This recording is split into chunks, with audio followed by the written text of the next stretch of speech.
Olá, amiguinhos! Novamente eu, professora Simara Prada, estou aqui para dar umas dicas para vocês sobre a redação do Enem que vocês vão fazer agora no começo de novembro.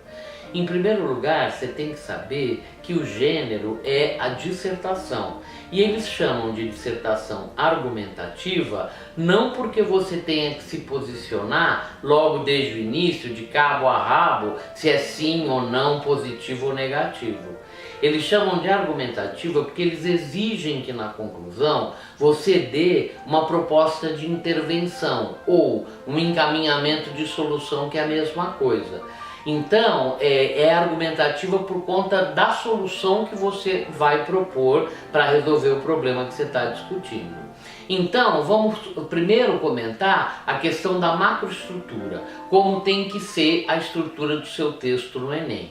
Então, em primeiro lugar, é importante que você ponha título, mesmo que o exame não peça, porque ele não pede, ele não obriga você a pôr título. Mas se você puser um título curto, bem sugestivo, leve e inteligente, você vai receber nota maior do que quem não puser o título ou puser um título ruim. Então o título é muito interessante você pôr. E ele tem duas características básicas, como eu já disse. Ser leve e sugestivo, então não ponha verbo no título, por exemplo, use mais substantivo e adjetivo, né?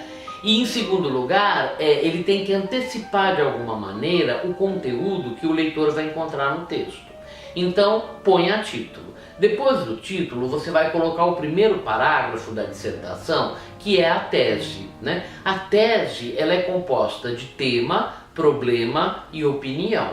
Então você tem que colocar o tema, que é o grande contexto onde acontece o problema, onde se localiza o problema. Depois você levanta o problema, então você começa do geral, que é o tema, o contexto, depois você vai para o particular, que é o problema, e depois você põe a opinião, né? Como resolver o problema, ou esse problema é recente, é fácil de resolver ou não, rapidamente. Máximo 5, 6 linhas a tese. Aí você vai para o segundo parágrafo, em que você vai trabalhar o tema.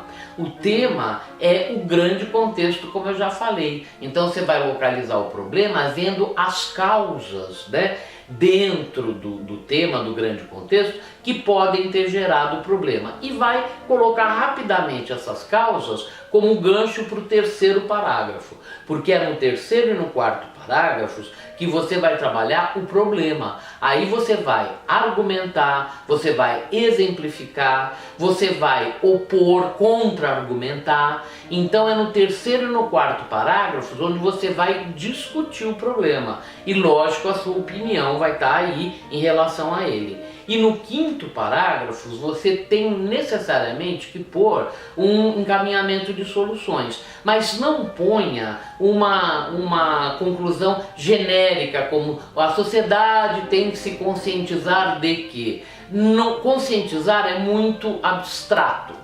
Você tem que colocar saídas concretas. Como que vai conscientizar? É fazendo campanha? É revendo a educação básica? Então você tem que dar saídas concretas para que o leitor dimensione como se pode, na realidade, resolver aquele problema.